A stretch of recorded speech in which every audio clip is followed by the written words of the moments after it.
If you are anything like me, when I'm going through things in life or trying to figure things out, I always go to Google, I go to YouTube, I do a lot of research. And one thing I came across several years ago when we're going through the craziest journey in our family's lives, and that was our youngest son, he was two, battling cancer, was I was trying to actually find families on YouTube that I could follow, families that were going through the exact same thing that I could relate to. And I couldn't find any. Maybe there were some out there, but for some reason I was not finding them. And so our family restarted recording and we never did post. But years later, here I am starting this channel. And thank you so much for showing up, for watching this video. I have not been on YouTube in 6 months now. There has been so much happening in our lives, and just when praying through, like starting back up and, what to share, what to say, it has been extremely hard.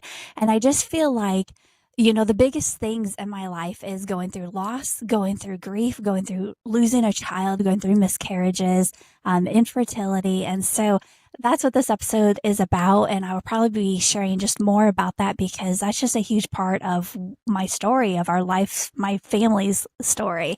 And so, yeah, just I guess a big part of it is just trying to pray through what to share. And the last 7 months have been extremely hard. It has been a pretty rough pregnancy, and now things are better. But I'll actually share that in another episode to come. But yeah, I will just start off with 2 years ago in 2024, my husband and I were carrying a set of twins, and we were so excited. We knew that we were expecting, and we really felt like it was going to be two of them.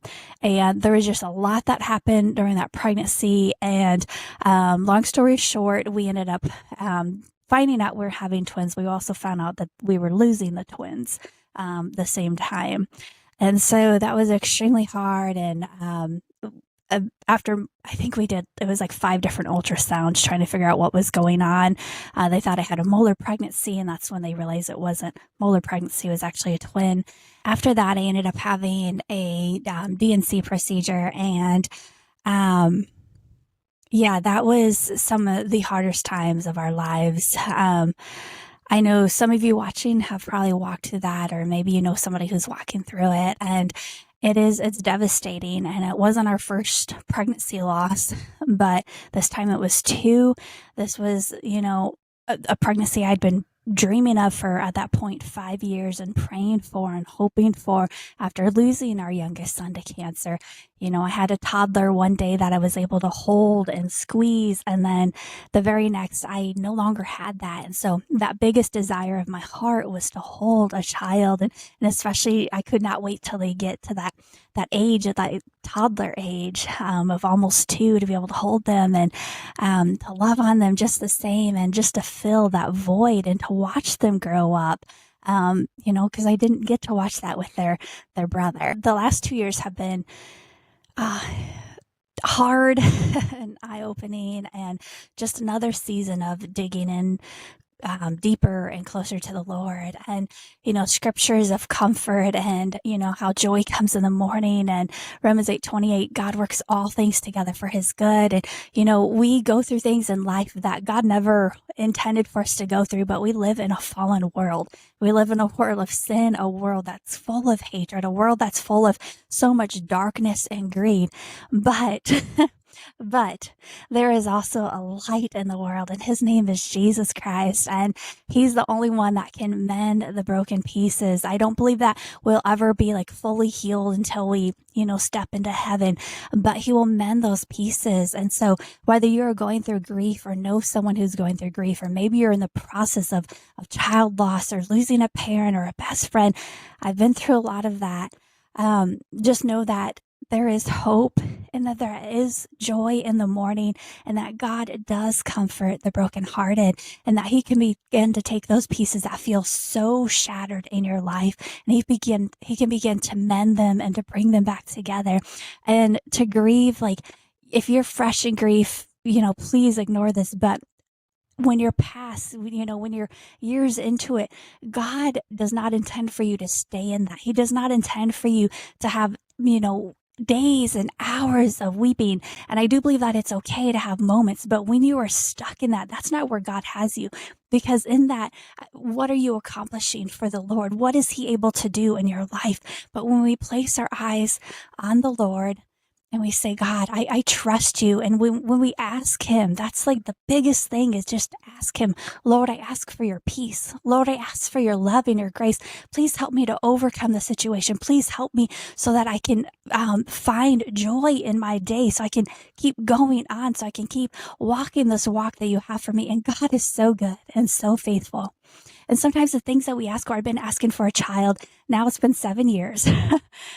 So we lost the twins back in 2024. And it was 18 months of my husband and I going through infertility. And last summer, so a year ago, we were actually referred to a fertility doctor. And at the time I was like, Lord, I really believe that you're going to bring this child along in your perfect timing. And so the months go by and it's 18 months of trying for a child since the twin loss. And I'm not kidding when I say there's probably at least 55 pregnancy tests I took. So I would take multiple every month, and just sometimes I really thought I was pregnant again. And then I would be so disappointed and so heartbroken, and just over and over again. And then sometimes I had to take mental breaks because I was, so focused on becoming pregnant and that desire to have another child, and it just wasn't happening. A year and a half, it wasn't happening. And before, I've had other pregnancies and we've been able to have children right away. And so this was different. And this was a season that I was not used to. And so just learning to trust God in a whole new season, in a whole different way, just believing that He knew the time and the purpose and the plans, the perfect timing for this child to come into our lives. And so fast forward to January of this year, I actually went to go talk to my doctor to get that referral again for the infertility doctor, not knowing I was already expecting. And so I found out just a few days later. I was mostly in shock. I'd taken a pregnancy test and it came up negative. And then I was at work like the next day, and I felt nauseous around noontime, and I was like, well, this is weird. I was like, I already took a pregnancy test, but I'll take another one. So this is on my lunch break. And so I took a test, and sure enough, very faintly, I was like, oh my gosh, I think I see another line. I wasn't 100% sure, but I was pretty sure I was seeing another line. And I couldn't believe it. And I think I told one of my friends, I was like, please just be praying. I have no idea, but I'm hoping. And that next morning, I took another pregnancy test, and it was positive. And I could not believe it. So here I was finally after a year and a half, ready to see a fertility doctor. The Lord already had me, expecting another child. And it was just so exciting and so awesome. But then right after that, I started having cramping and crazy bleeding and all kinds of stuff going on. And I was not planning to share this in this video, but so like I said, there will be another video, but I guess to keep it short, I ended up having just hemorrhaging happening. And, there's still a chance of losing a child during that, but thankfully, we still have this child. And so fast forward, actually today, I have 2 months left of this pregnancy. And so here I'll stand up so you guys can see my belly. So I have 2 months left of this pregnancy, of this blessing. It has been the roughest pregnancy I have had. I've had 2 full-term pregnancies and multiple losses. So when I've had a lot of people this year asking me like, so how many children do you have? A lot of people that are just meeting me, and maybe you're in the same spot. It's kind of hard to answer that question because you don't want to bring somebody down by saying, I had a child and he passed, and I had children, but I lost them. So I usually just say I am a mother to many. But really out of 7 kids, I have 1 living and 1 on the way. Anyway, so that's how I settle that. But yeah, so we have 2 months left until this pregnancy, till the delivery, and it has been a wild ride. I was supposed to have a almost 2 month hospital stay, and I no longer have that. And it has been so crazy. Once again, I will share that story soon. This is just my first video posting in a long time. Just a quick update on why. It's because it's been a wild ride. I went from thinking we were losing the child to such morning sickness that I've never had before, to find out we're staying in the hospital, planning that for a couple months till now. Like, it's like, whoa, what is going on? Like, everything is changing. And so anyways, just getting life ready. And actually where I'm filming is where I normally do my podcasting, but our guest bedroom is now becoming a nursery.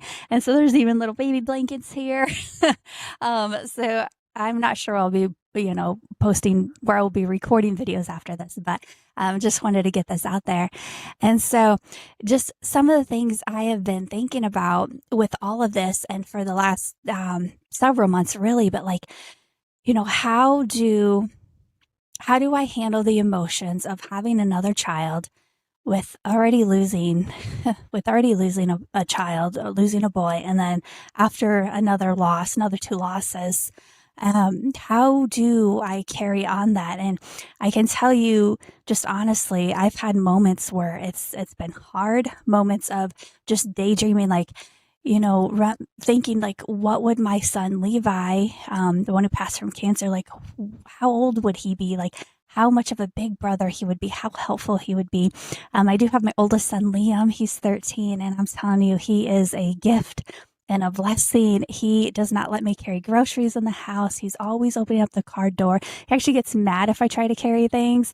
He pampers me. He's going to make an amazing husband someday.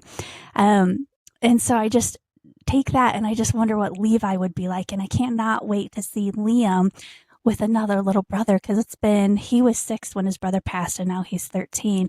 And just really excited. So we are having a boy. And so that's what I am. I'm a boy mom so far. And so hopeful maybe in the future there'll be another. I'm really hopeful for that. But yeah, it's just processing everything. And I remember one of my doctors, in 2020, I'd found out that I had an autoimmune. And I just remember one of the doctors had, just let me know, because that was just 5 months or so after Levi had passed. He said, I want you to know that when you have another pregnancy, you're probably going to have a lot of emotions and maybe some grief going on, because you're going to compare those milestones from when you're pregnant last and how your child was doing. And that is pretty true. Like I not to the extent I thought, and I think it's because there's been years in between now, years of processing, of grieving, of healing, of mending. But at the same time, there has been emotions there. And also just losing the set of twins, like, what would they be like? Who would they be? Would they be a boy and a girl? Just things like that. But this pregnancy definitely has had its challenges. And with that, it was so hard to focus in and to be like super excited, because we just never knew what was going on with this pregnancy. And, but God is so good. And He's allowed me to find joy and just to really see the blessing that this pregnancy is. And I'm like, Lord, this is something I've prayed for years. And when I finally felt like I gave up is when we became pregnant. And this has just been, I don't know, just challenging and beautiful. And I'm so thankful for this little one. I'm more in shock because I've never, ever wanted an age gap. And so I have a 13-year-old, almost 14 by the time the baby gets here, and a newborn. I'm like, Lord, I'm starting all over.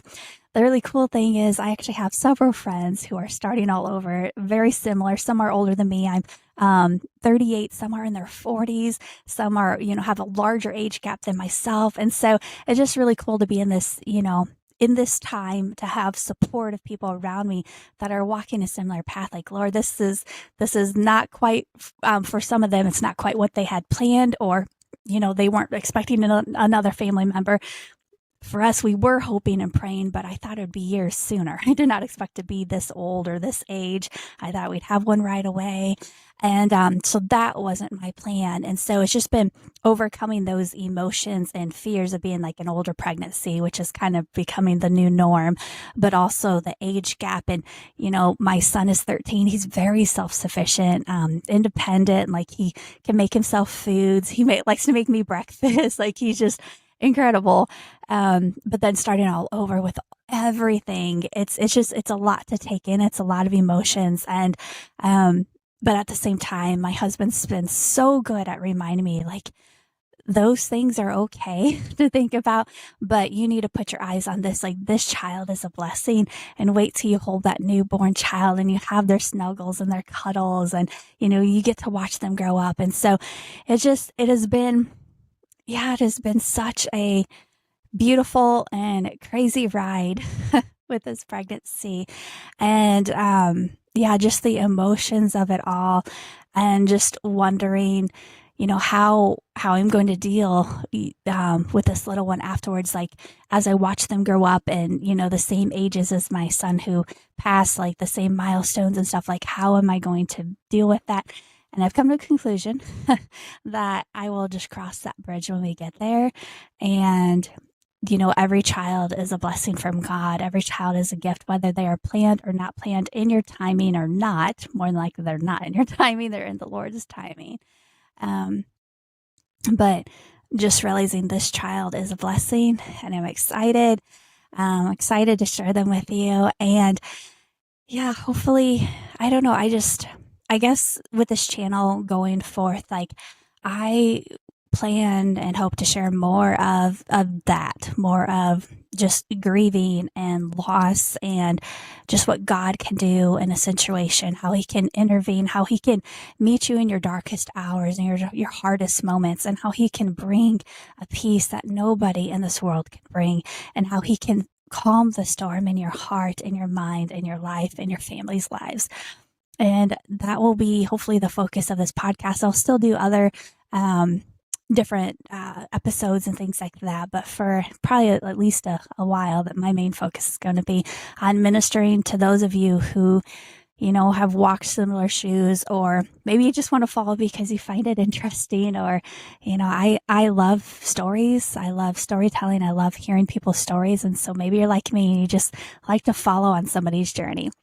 So hopefully there'll be more videos to come. And guys, thank you so much for listening. I thank you for being patient with me, as I have taken so much time off to just process this pregnancy and everything that's been going on. I will post soon just all the craziness that has happened, but all that God has done too. And so thank you so much for listening. And until next time, God bless.